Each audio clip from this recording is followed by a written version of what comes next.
Hello bachcho, let's read this question. So this question says for resistance 40, 60, 90 and 110, 110 makes the arms of an quadrilateral ABCD. Across AC is a battery of EMF 40 volt and internal resistance negligible. The potential difference across BD is V is ठीक है इन V is ठीक है potential difference across BD आपको बताना है ठीक है। तो इस क्वेश्चन का की कॉन्सेप्ट आप बच्चों क्या लिख लीजिए पोटेंशियल डिफरेंस ही लिख लीजिए क्या लिख लीजिए potential difference this would be the key concept of this question. ये क्या हो जाएगा इस क्वेश्चन का अपने यहाँ से की कॉन्सेप्ट हो जाएगा ठीक है potential difference will be the key concept of this question okay. अब बच्चों देखिए इसको सॉल्व करते हैं। सर्किट देखिए आपको क्वेश्चन में गिवन कर रखा है ठीक है। इसको देखिए मैं यहाँ पर से देखिए एक रेजिस्टेंस आपका 40 ओम्स का यहाँ पर कनेक्टेड है, एक रेजिस्टेंस 60 ओम्स यहाँ पर कनेक्टेड है, लोअर ब्रांच में एक 90 ओम्स है और यहाँ पर आपका 110 ओम्स है ठीक है। इस पॉइंट को ए बोल रखा है, दिस पॉइंट इज अवर सी ठीक है। और यहाँ पर आपका कोई बी पॉइंट है and that point is D, ये पॉइंट क्या आपका डी पॉइंट है ठीक है। इधर आपको सारे पॉइंट गिवन कर रखे हैं। इसको देखिए आपने यहाँ पर ऐसे बैटरी से कनेक्ट कर रखा है ठीक है, बैटरी से इस तरीके से कनेक्टेड है ऑलराइट। ये आपकी सिचुएशन है ठीक है।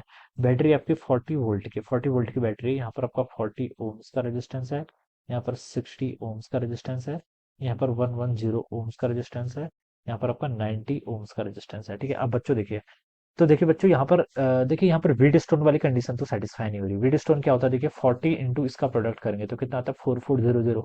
यहाँ पर 60 इंटू 90 करेंगे तो कितना आ रहा है 5400। तो इक्वल नहीं आ रहे, तो उसका मतलब वीट स्टोन तो नहीं हो रहा है। वीट स्टोन होता तो हम बता सकते थे कि बी और डी पॉइंट का पोटेंशियल सेम होता है क्योंकि यहाँ पर कोई करंट फ्लो नहीं करती है ठीक है। तो पोटेंशियल सेम नहीं है, इतना पता हो गया। अब हमें इसको बेसिक से करना पड़ेगा। बेसिक से देखिए मतलब देखिए ऊपर वाली जो एसी पॉइंट अगर हम ऊपर वाली ब्रांच से जाए तो ये 40 ओम्स और ये 60 ohms these are connected in what series ठीक है। तो सीरीज में कनेक्ट रेजिस्टेंस सीधे ऐड हो जाते हैं तो 40 प्लस 60 कितना हो जाएगा आपका 100 ओम्स। ऊपर वाले में 100 आ गया। ये पॉइंट आपका ए है, दिस पॉइंट इज सी ठीक है। और नीचे देखिए आपका नीचे वाले पॉइंट में देखिए this 90 ohms and 110 these are connected in series ठीक है। तो ये कितना हो जाएगा आपका 200 के इक्वल हो गया। तो अब इसको 200 ओम्स लिख लीजिए ठीक है। और यहाँ पर आपका इस तरीके से एक बैटरी कनेक्ट कर रखी है कितनी 40 वोल्ट की ठीक है। ये इस तरीके से आपकी सिचुएशन है ठीक है, this is 40 volt battery okay. अब बच्चों देखिए अब यहाँ पर से आप क्या लिख सकते हैं, this 100 ohm and this 200 ohms these are connected in what parallel। Parallel में देखिए आर नेट कितना हो जाएगा, इसका जो नेट रेजिस्टेंस पैरेलल में resistance multiply divided by addition. तो 200 इंटू 100 ऊपर आपका मल्टीप्लाई हो गया डिवाइडेड बाय नीचे एडिशन 200 प्लस 100 300 हो जाएगा ठीक है। तो जीरो जीरो से आपका यहाँ पर जीरो जीरो कैंसिल। तो नेट रेजिस्टेंस आ गया आपका 200/3 ओम्स के इक्वल ठीक है। This will be the net resistance, ये आपका नेट रेजिस्टेंस आ गया ठीक है। वोल्टेज आपको क्वेश्चन में गिवन कर रखी है कितनी है 40 वोल्ट के इक्वल है। तो आप करंट निकाल सकते हैं। करंट किसके इक्वल होता है आपका V divided by R net के इक्वल होता है ठीक है। V की वैल्यू बच्चों कितनी है 40 डिवाइडेड बाई आर नेट हो जाएगा 200/3। इसको ऊपर लेके आ गया 40 पंजे 200 और 3/5 यानी कि 0.6 एम्पियर। इतना तो आपका बच्चों क्या करेगा करंट यहाँ से रिलीज होगा बैटरी से ठीक है।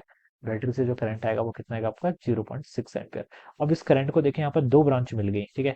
ऊपर वाली ब्रांच 100 और नीचे ब्रांच 200 है ठीक है। तो देखिए करंट कैसे डिवाइड करती है अपने आप को, हमें पता है ओम्स लॉ से I is inversely proportional to resistance, resistance की इनवर्सली प्रोपोर्शनल होती है। यानी कि ऊपर वाली ब्रांच में देखिए जो करंट जाएगी उसको मैं लिख सकता हूँ 0.6 इंटू नीचे वाली ब्रांच का रेजिस्टेंस देखेंगे क्योंकि इनवर्सली प्रोपोर्शनल है ठीक है। तो कितना है आपका 200, इसको 200 लिया divided by total resistance 200 plus 100 कितना 300 हो जाएगा ठीक है।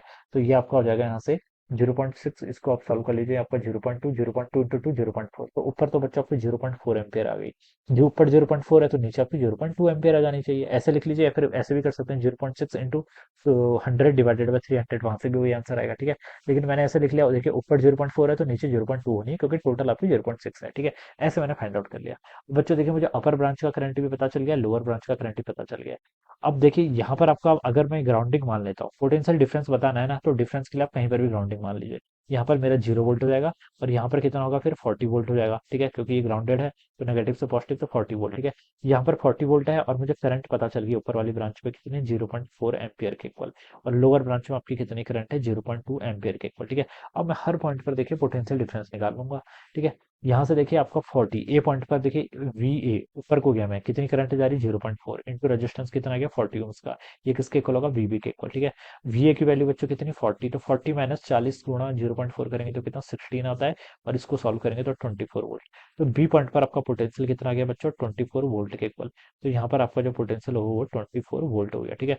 सिमिलरली डी पॉइंट पर भी देख सकते हैं, देखिए डी पॉइंट पर कितना होगा, यहाँ पर आपका 40 वोल्ट है ठीक है 40 ठीक है।